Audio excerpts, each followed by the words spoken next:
दुप्पट तिप्पट फुलणारी आणि तोंडात टाकताच विरघळणारी पांढरी शुभ्र साबुदाणा सालपापडी कशी बनवायची हे आपण आज बघणार आहोत.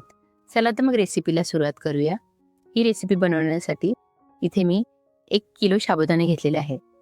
हे साबुदाणे आपण पाणी ओतून एकदा स्वच्छ धुवून घेऊया आणि त्यानंतर साबुदाणा भिजेपर्यंत पाणी ओतून रात्रभर याला आपण भिजत ठेवूया.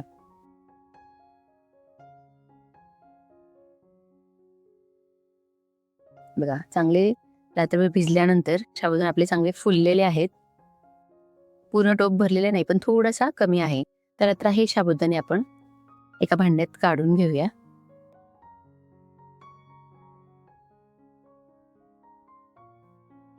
त्यानंतर ज्या टोपामध्ये आपण साबुदाणे घातलेले त्याच टोपाने आपण पाण्याचं मेजरमेंट घ्यायचं आहे. 1 टोप आपला साबुदाणा झालेला आहे, तर आपण इथे 1.5 टोप पाणी घ्यायचं आहे.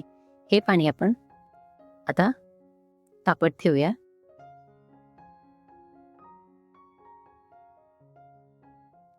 पाण्याला आपल्याला चांगली उकळी फुटून द्यायची आहे. बघा, पाणी आपलं चांगलं उकळलेलं आहे.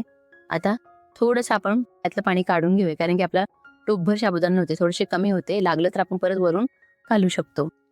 त्यानंतर त्याच्यामध्ये चवीप्रमाणे मीठ घालूया आणि भिजवलेले साबुदाणे घालूया. साबुदाणे घालून झाल्यानंतर व्यवस्थित आपण हे मिक्स करून घेऊया आणि 10 ते 15 मिनिटं चांगले शिजवून देऊया. शिजताना आपल्याला इथे हे सतत हलवत राहायचं आहे, नाहीतर मग साबुदाण्या खाली लागण्याची शक्यता असते. बघा, 10 ते 15 मिनिटं झालेले आहेत. आपलं मिश्रण घट्ट झालेलं आहे, पण अजून साबुदाणे व्यवस्थित शिजलेले नाहीत. त्यामुळे इथे आपण जे आपण पाणी काढून ठेवलेलं होतं ते पाणी आपण इथे घालूया, कारण की आपल्याला अजून साबुदाणे शिजवायचे आहेत. त्यानंतर अजून आपण 10 ते 15 मिनिटं चांगले शिजवून देऊया. बघा, छान आपले साबुदाणे शिजलेले आहेत आणि जास्त घट्ट नाही, जास्त पातळ नाही. मिश्रण अगदी बरोबर झालेलं आहे. आता आपण हे पळीने याच्यात छोट्या छोट्या सालपापड्या घालून घेऊया. बघा, मिश्रण व्यवस्थित आपलं तयार झालेलं आहे. अर्धा ते पाऊण तास लागतो शिजायला. सर्व सालपापड्या आपल्या घालून झालेल्या आहेत.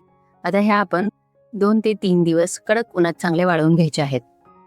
बघा, साबुदाण्याच्या सालपापड्या आपल्या चांगल्या वाळलेल्या आहेत.